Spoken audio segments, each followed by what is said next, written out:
here.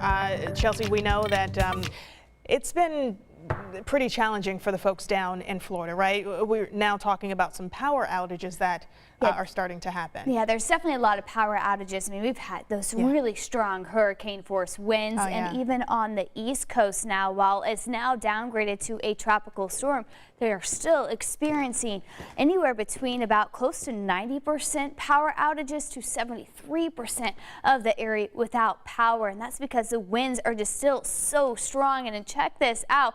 While Cape Coral is now seeing the winds let up just a little bit, it's really between Jacksonville and Daytona Beach where you see the strongest onshore winds and where that storm is currently wrapping around Tropical Storm Ian with a lot of heavy rain. Again, that's between Jacksonville, Palm Coast, and Daytona Beach.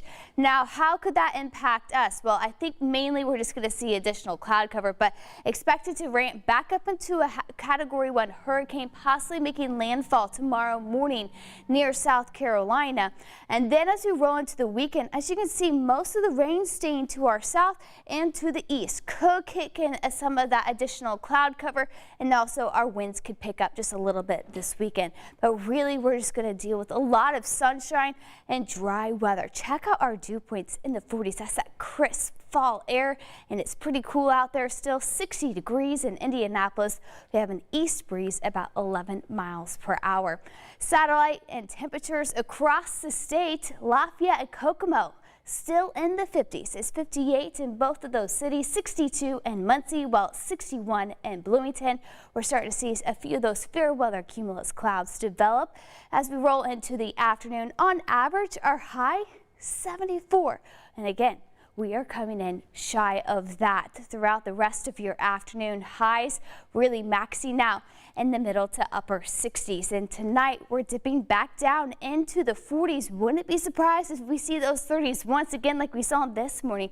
I could see my breath as I walked my dog this morning. It was definitely a chilly start. So tomorrow morning starting off in the 40s around lunchtime, warming back up into the 60s.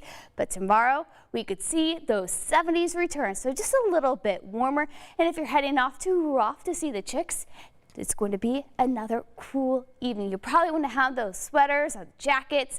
It's going to be in the 60s to start off that concert and then dipping down into the 50s by 9 p.m. So our 7-day forecast, high of 67 today. So while the sun is out, it is still cool, a bit warmer tomorrow.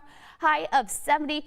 Overnight temperatures for the next couple of mornings are going to be in the 40s. 72 for Saturday and Sunday. Partly sunny, a little windy as well. Next week, we are going to be holding on to those 70s, so a little bit more seasonable.